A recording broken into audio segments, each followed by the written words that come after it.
What's going on, guys? My name is Kalen Vasher, and you are now tuned into another episode of the Kalen Vasher Show. Before we get started, as always, I just want to give a shout out to everybody listening and/or watching. As always, you guys are much appreciated. And if you want to connect with me on social media and talk about anything basketball or sports in general, again, my social medias are on the screen. The only one not on the screen will be my Twitter, and that'll be at Kalen Vasher Show. So literally, it's just the name of the show without the. So that's where you guys can find me on Twitter, and that's probably the best way if you guys want to go back and forth or have any questions about anything. That would probably be the best way to get in contact with me. I know it's been a few weeks, probably about 2 or 3. I think my last episode came out right as the NBA regular season was ending, but now we are into the playoffs. We're about game twos everywhere across the league. I think there's going to be a few game twos tomorrow. At the time of this recording, it is Tuesday, April 19th. So the game's literally just finished. I just finished watching the Pelicans and the Suns game. So the game ones have already happened. I think Milwaukee plays tomorrow. Let me see really quick who else plays tomorrow. Milwaukee will play tomorrow. And then Brooklyn and Boston will play tomorrow. So everybody else has already got the 2 games under their belt. And so the things that I want to get into in today's show are my MVP predictions. I don't think I got too much into it last episode. I think I know I wanted to talk about it, but I don't think I actually got into it. My playoff predictions, it's going to be hard to look authentic. I had these out. The only reason I haven't dropped an episode prior to playoff time was because, it just wasn't coming out right. The information didn't sound as fluid. So, time kept passing, games kept happening, and it just didn't come out on time. That's my fault. I apologize. But we're going to get into the playoff predictions for these series that are going on, and then going forward, I'll go ahead and give a rundown on what I think will happen, because I do have a bracket already made that I had made as soon as the playoff teams were set. Again, I just wasn't able to put it anywhere or anything like that. But I did already have my picks. So if a team is up 2-0 or if it's a series tied 1-1, it's legit me saying predicting my outcome for them. And then to end off the show, I'm going to talk a little bit about a debate topic that I want to talk about, because it's one that me and my brother actually were just discussing today earlier. So I think it's an interesting one. It'll be interesting to get some feedback and some opinions on that. So if you guys are interested in joining the discussion, again, you can hit me at any of my social medias. So let's go ahead and recap some of these games tonight. The games that we had on tonight, of course, we just had Phoenix and New Orleans finish up. We had Memphis and Minnesota play, and then we had Atlanta and Miami play. So Miami and Atlanta, we're going to start there. I don't really think too much of the series. I had the Heat winning this in 5. As of right now, they're up 2-0 going to Atlanta.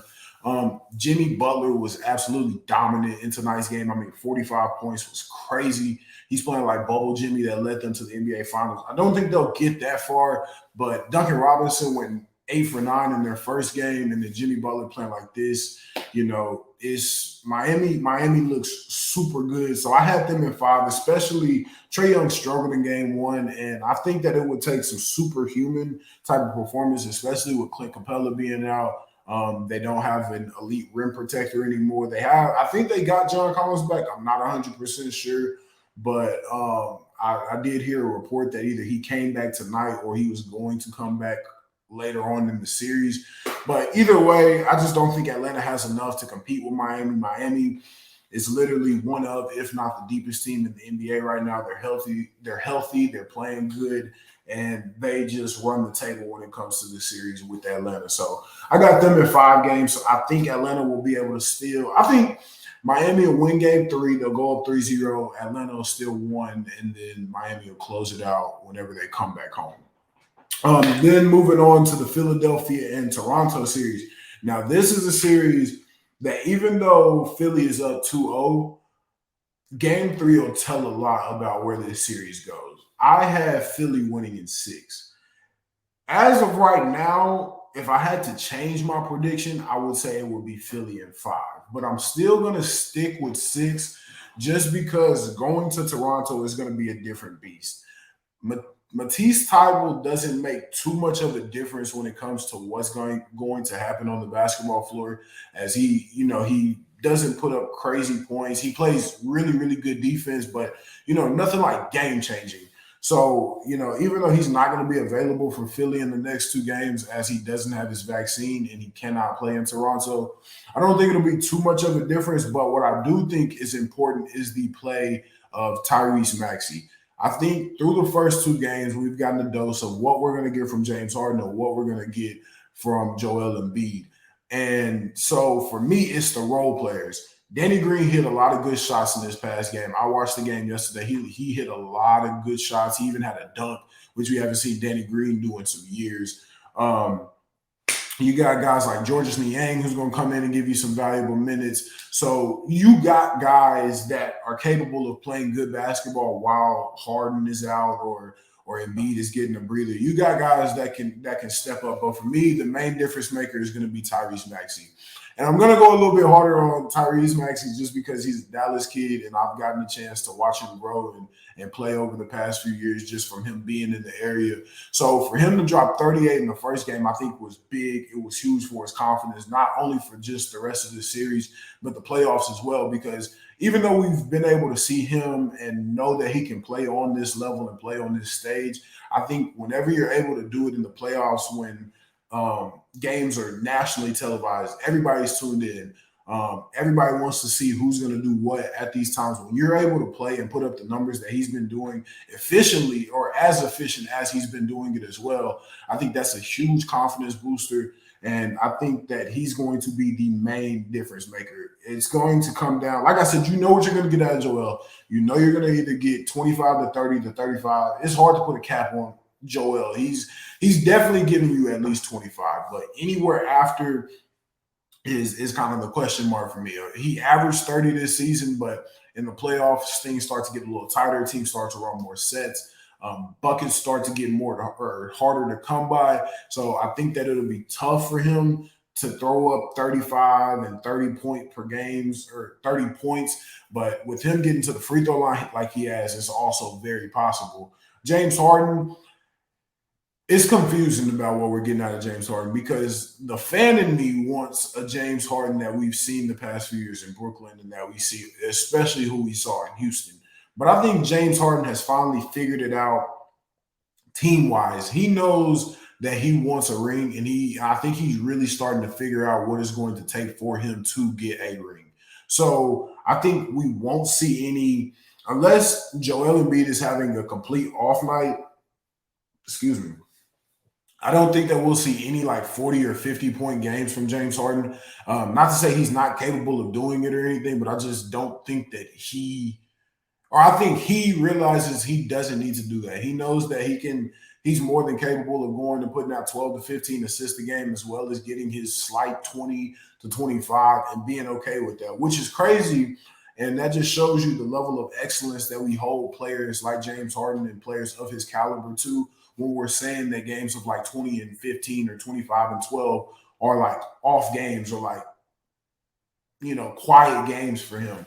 But again, getting back to Maxey, I think it all comes down to him. I don't think he has to put up 30 or 40 point games. I think if you can get a slight 20 to 22 points out of Maxey and then get Green to knock down 3 threes and get him 9 to 10 points, and you can get Niang to get a couple buckets in here and there. You can get, when Thybulle comes back, and then, of course, not to even sleep on Tobias Harris. So they have pieces. Tobias Harris almost scored 30 in game one. So I think they're a more loaded team than Toronto, but I want to switch gears to Toronto. And I want to say the reason why I had them, or I had this series going to 6, rather I say, is because Scotty Barnes has really been playing some solid basketball.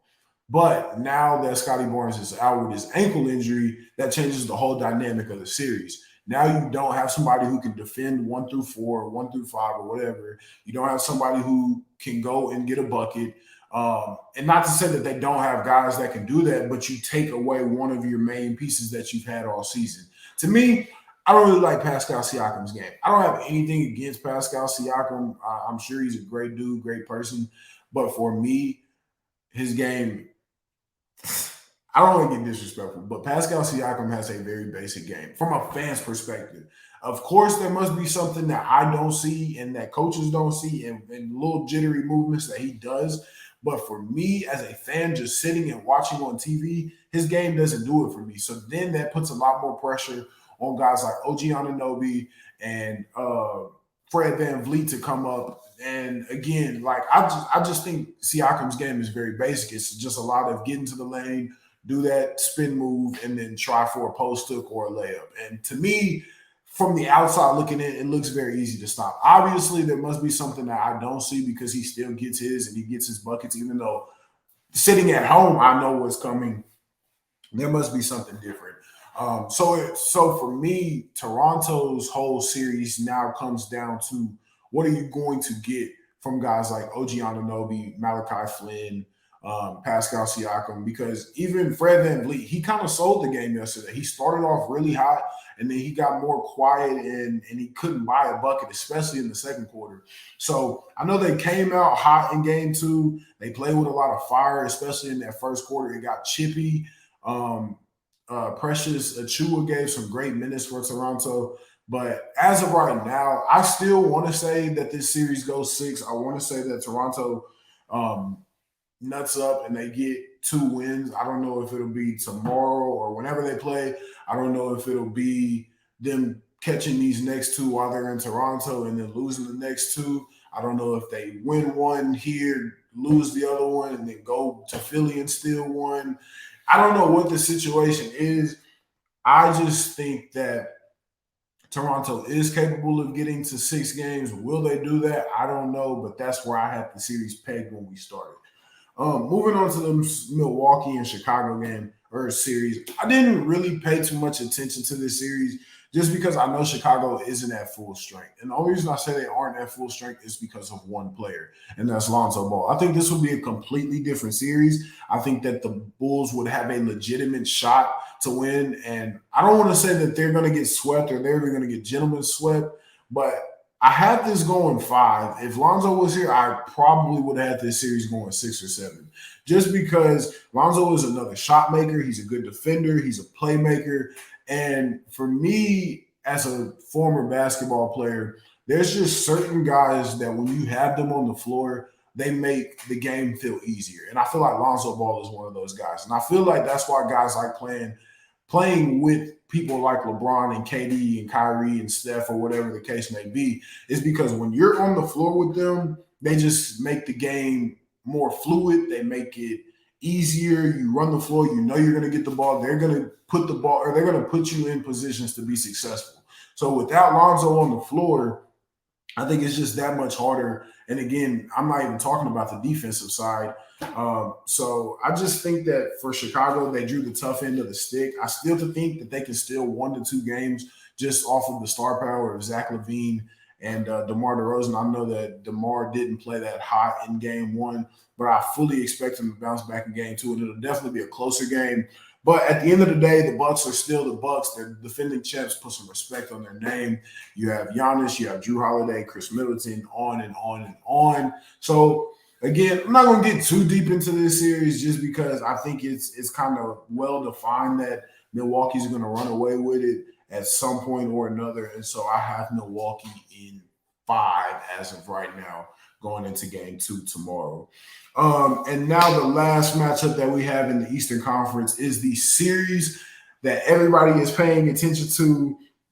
And that was the Boston versus the Brooklyn Nets series. Now, I had the Nets winning this series in 7. I still 100% believe that. And I say that just off of emotion that Kyrie is going to have playing against Boston for the rest of the series. I think that there's a difference between you knowing what kind of atmosphere, like you think, or what should I say? I think there's a difference between you like expecting a certain type of atmosphere and then like as a player actually, being around that atmosphere. Like it's one thing for Kyrie to come back in game 68 and a random Boston uniform or in a random Boston and Brooklyn game and the fans are doing whatever they do. But I think it's a whole different animal whenever we're in playoff time. It's win or go home. You win the next four, you move on. You lose the next four, you go home.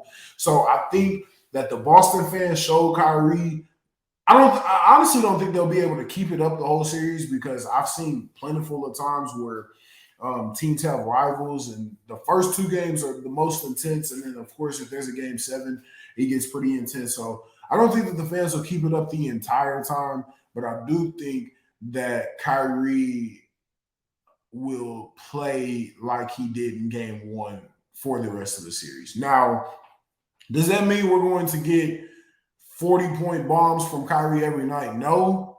But I do think he's more than capable of doing it. And KD won't shoot as bad as he did in game one. That was just a fluke. He won't do that every single game. Patty Mills will still step up. And then you have to think they're going to get Ben Simmons back. At some point or another during this series, Ben Simmons will be on the basketball floor. I don't care if Ben Simmons has not played since last year. He is going to make a difference. He is a basketball player. He is one of the best basketball players in the world. Regardless of what he does outside of the arc, he is one of the top 20 to 25 basketball players in the world right now. So whenever he comes back, his impact will be felt. I don't think he'll do anything crazy, but just his presence on the floor will make a difference for Brooklyn. So I still got Brooklyn winning this in 7. And even though Boston has the new defensive player of the year, Marcus Smart, another Dallas kid, I just don't think that they can touch KD and Kyrie. I think KD and Kyrie are one of the top 3 to 5 duos in the league, like everybody already knows. So I just think when it comes down to it, Kyrie and KD aren't going to let them go out like that. And then whenever they get Ben Simmons back, it'll just be another add-on to that. Now, going on to the game that I just got done watching, we're moving over to the Western Conference side of things. And that'll be Phoenix versus the New Orleans Pelicans. I had this series going 5, and that's looking like it's exactly where it's about to go right now. But I'm not going to lie to you, after watching the game the other night, game 1, it did not look good for the Pelicans at all. After game 1, thought the Pelicans were going to get swept.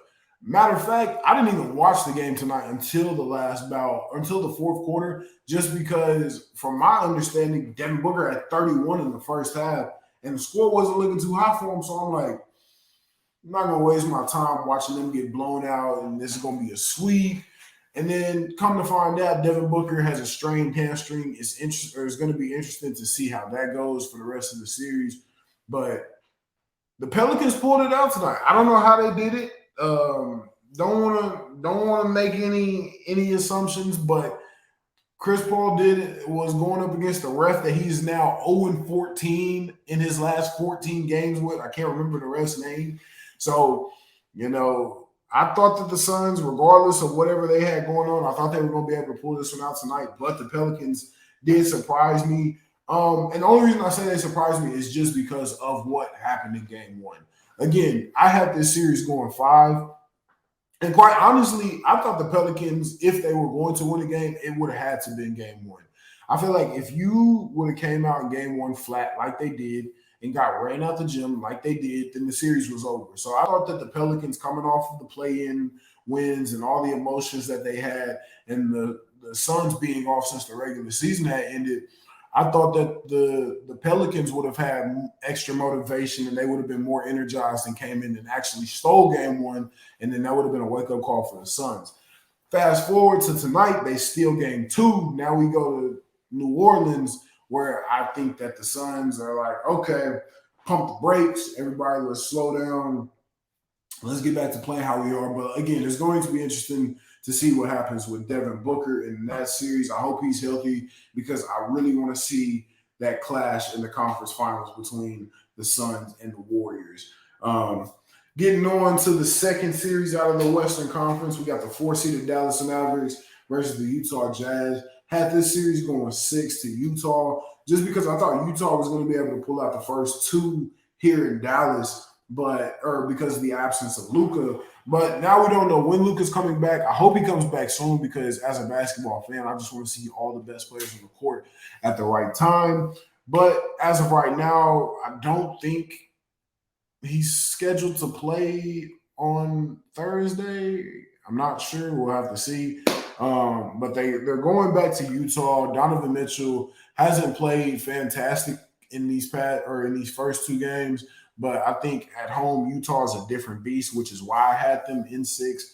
Um, so interesting to see what's going to happen with this series. Jalen Brunson going for 41. I want you to be dead serious with me. Did you wake up the other day and say, you know what, Jalen Brunson, but he going for 41 tonight? I know you didn't. Don't sit there and lie to me. You know you didn't, or you know you didn't think that. I didn't think that. I didn't even know bro had 41 until I looked at the game after. Like, I sat there and watched it, and it was like I knew he was getting buckets and stuff, but I was like, 41 is crazy. So again, I think that's just an outlier game, a unicorn game, as I like to call them. Don't think he'll be able to do that every single game. But if he does, then this series goes 7, and Dallas might be able to pull it back, pull it out, depending whenever Luka comes back. Now to the team that has looked the most impressive to not only me, but probably the entire basketball community right now. And that is the Golden State Warriors versus the Denver Nuggets. And I know that and real quick before we get into Joel Embiid and my MVP and Nikola Jokic, let me talk about something real quick. The NBA MVP award has widely been known as a regular season award. So I'm pretty sure the voting is already done on it, which I don't think is fair, because I want you to look at me really, really seriously right now. I want you to look at me. First of all, Steph Curry should have won the award last year. No disrespect to Joel Embiid. I didn't say this on multiple occasions. No disrespect to Nikola Jokic. Come on now. Steph Curry should have won the award last year. Facts. And if he didn't get it, Joel should have got it. Facts.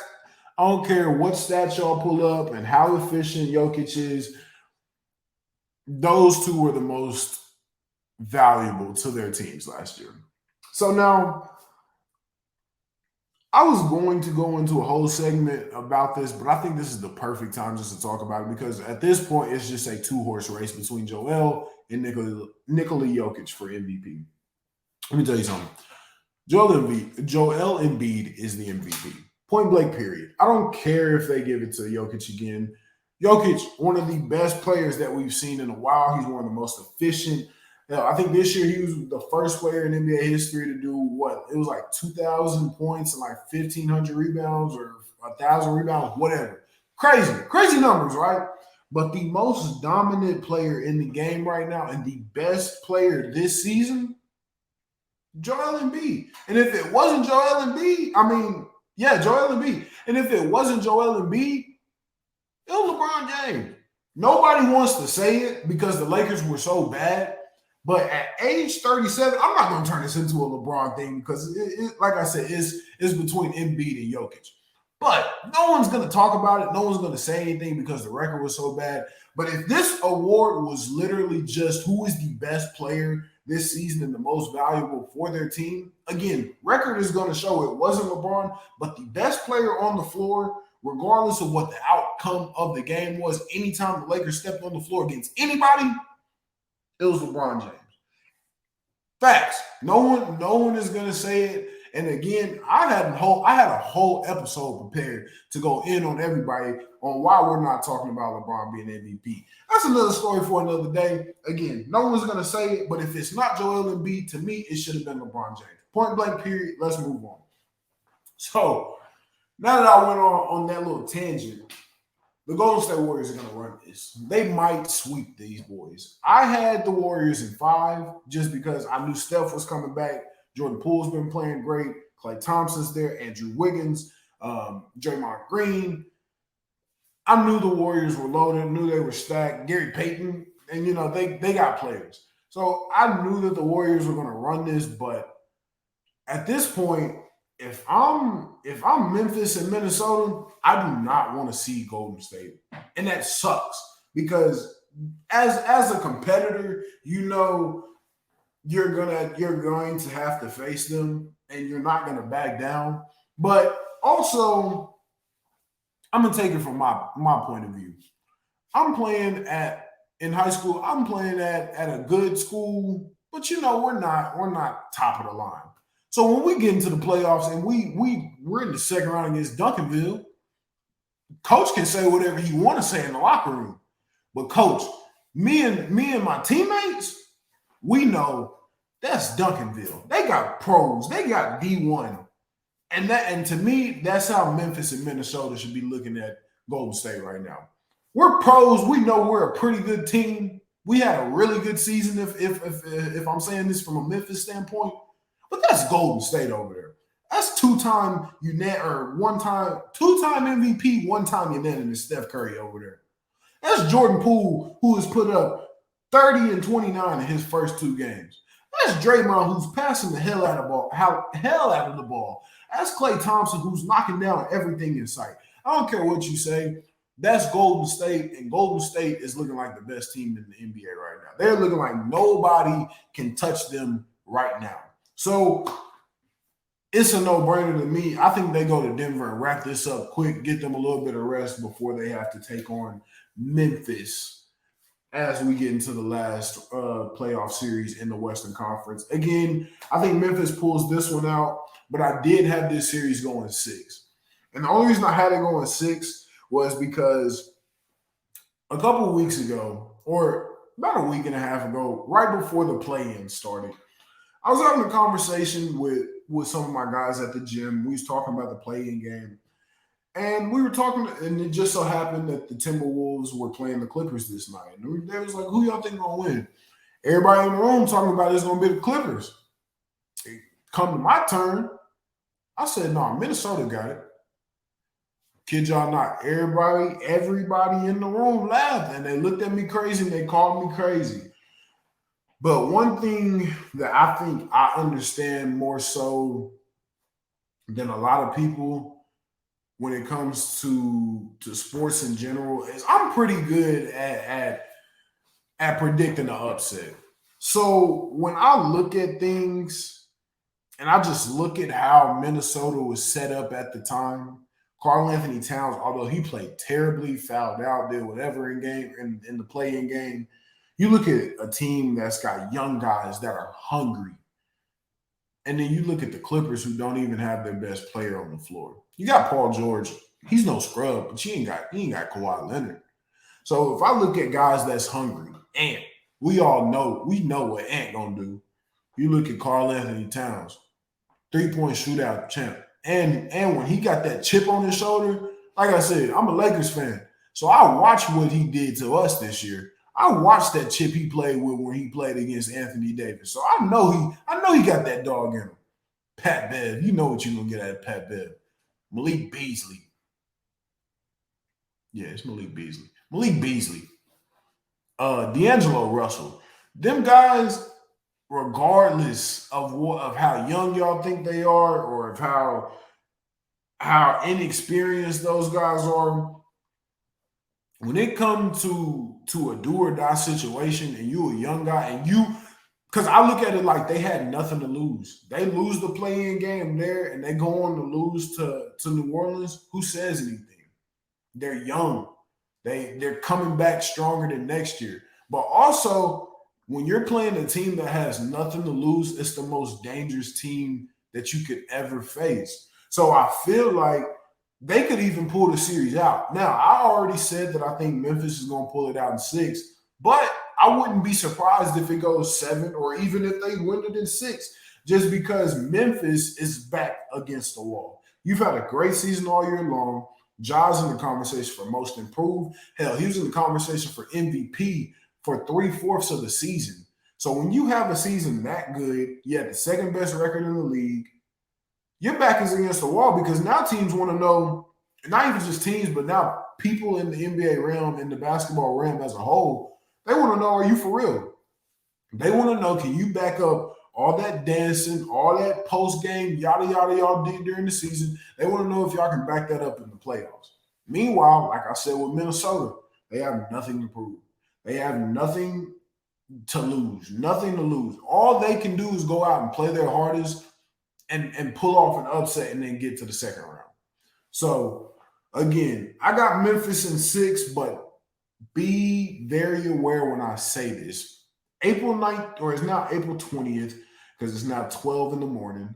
But April 19th/20th, the series is tied 1-1. We're going to Minnesota next, and that game will be on Friday. Do not be surprised if the Memphis Grizzlies lose this series. Do not be surprised if the Timberwolves win this series in 6. Do not be surprised if the Timberwolves win the series in 7. I said it. So that's what I got for the first round. I was going to go through the entire playoff bracket and pick conferences and semifinals and things like that, but this took a lot longer than I thought it was, and I don't want to bore you guys with just all of that. So we'll go ahead and we'll get into my last topic for today as I kind of spoke on my MVP kind of rant. But the question that I have for you guys and that I'm going to answer for myself, and this won't be long, it'll be about a 10 to 15 minute little discussion. But I want to talk about, or I would like to toss the question in the air. Who is, like I said, me and my brother had this discussion today. The question was, who is more skilled, Steph or Kyrie? I wanted to take the question a little further and say, who's better, Steph or Kyrie? And I feel like this is a question that we've been having for a while, ever since they were facing off in the finals. But I think it's a legit question. And my answer to that is, I think Steph is the second greatest point guard of all time. Hell, he gets a ring this year, he might be number 1.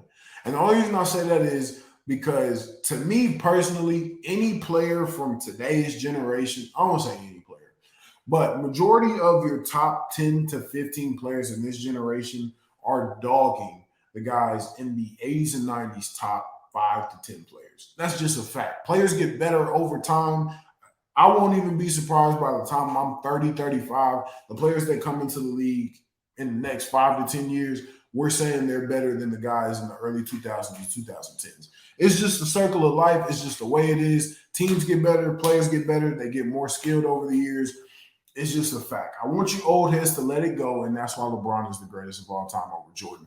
But, again, that's not what we're here to talk about. We're here to talk about Steph and Kyrie. So, again, I got Steph as the greatest, or the second greatest point guard of all time, teetering on number 1. But it's weird because although I say he's the second greatest point guard of all time, I think Kyrie Irving is better. I think Kyrie Irving handles the ball better. Steph is the greatest shooter of all time, but Kyrie could shoot the lights out the gym. Kyrie, if you have to take defensively, I'm taking Kyrie. You have to take a playmaker, I'm taking Kyrie. I'm taking Kyrie. And so, like, in my mind, what they say, the math isn't mathing, but it makes sense to me. It makes sense to say Kyrie is a better player, but Steph is greater. So he's more skilled. He's not greater, but he's a better player. If they're one-on-one, I'm taking Kyrie over Steph every single time. And I think that's just the fact of life. I think Steph is great. I think he's amazing. I think he's the second best point guard of all time, but you know, I want to know what you guys have to say. I want to know what y'all comments on that is, what y'all's opinions on that is. And this episode actually took a lot longer than I thought, as the playoff talk took a lot longer than I thought. But this was a good episode, y'all. And so that's going to do it for today's show. I want to thank you guys for stopping by and chilling with me for the past few minutes, past half an hour. Again, if you want to connect with me on any social media, those will be down below on the screen. And they'll be in the description if you're watching this on YouTube. And so that'll do it for today's show. And until next time, I'll catch you guys.